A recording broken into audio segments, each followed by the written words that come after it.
Bonjour Fabrice Le Sachet. Bonjour. Vous êtes vice-président du MEDEF, porte-parole du MEDEF, et vous êtes présent aujourd'hui aux Entrepreneuriales, 17e édition. Qu'est-ce qui fait que le MEDEF est présent aujourd'hui ? Pour le MEDEF, c'est extrêmement important d'être présent en territoire parce que les territoires sont au cœur du projet du nouveau MEDEF. La reconquête économique, elle passe par les territoires. Aujourd'hui, l'innovation en France est extrêmement décentralisée. Et Nice incarne très bien ça avec l'Éco-Vallée, les Alpes-Maritimes aussi avec Sophia Antipolis.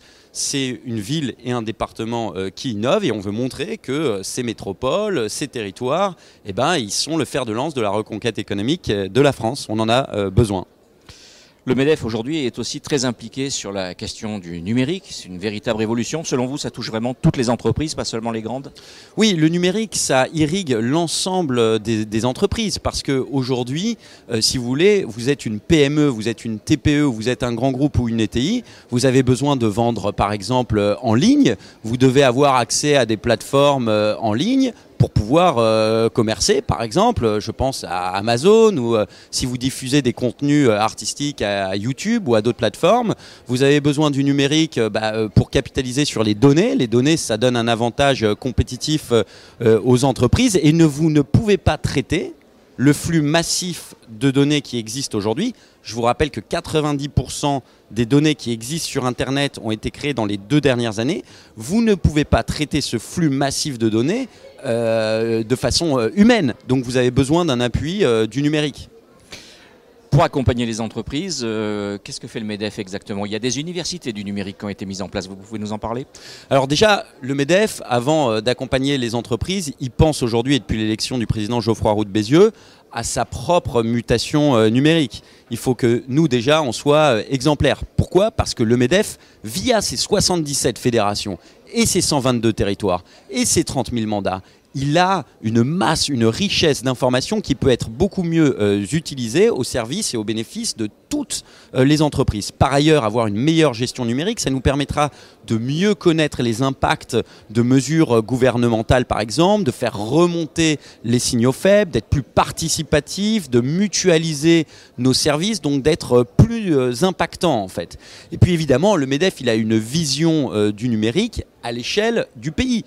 Et notre vision, elle est très claire. La première chose, c'est factuel, c'est que notre pays a du retard et nos entreprises ont du retard en la matière, notamment les PME. La moyenne d'équipement en numérique des PME françaises est en dessous de la moyenne européenne. Et donc ça, c'est un vrai sujet puisque c'est les PME qui créent le plus d'emplois et on a absolument besoin qu'elles embrassent cette mutation numérique. Alors pour ça, il faut quoi ? Il faut une capacité d'investissement. Et c'est pour ça qu'on a une discussion forte sur les questions de fiscalité. Par exemple, pour l'industrie, pour la bascule vers l'industrie 4.0, la robotisation, la cobotisation, il faut des moyens.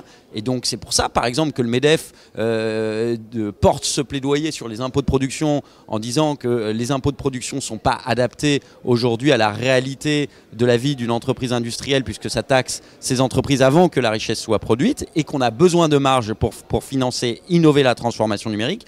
Et le deuxième sujet, c'est le sujet de la mobilité des compétences. On a absolument besoin d'avoir des gens qui ont les compétences requises, ceux qui sont en situation d'emploi, qui vont avoir une élévation de leurs compétences, et puis ceux qui sont en formation, j'allais dire, initiale, l'apprentissage par exemple, on a absolument besoin qu'ils acquièrent les compétences qui sont recherchées par les entreprises. Et comme vous le savez, aujourd'hui, on a une pénurie de recrutement. Et il y a des solutions très concrètes, comme à Lyon, par exemple, le MEDEF Auvergne-Rhône-Alpes a créé un CFA numérique qui permet en 6 mois, en capsule de 6 mois à 1 an, de former des gens sur un socle commun de compétences au métier du numérique. Puis il y a un dernier pan, si je puis terminer par là, qui est celui qui est très important, qui est celui de la protection des données, puisqu'on me dit les données sont une richesse, mais il y a aussi un risque, donc c'est toutes les questions de cybersécurité.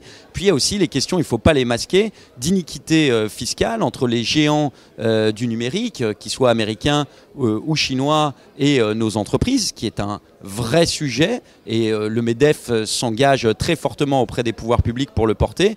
Donc voilà ce que fait le MEDEF aujourd'hui en la matière. Fiscalité, compétences, équité fiscale et protection des données. Vous avez parlé de mobilité des compétences, on peut aussi également parler de mobilité tout court, qui est un enjeu extrêmement important pour la compétitivité des entreprises.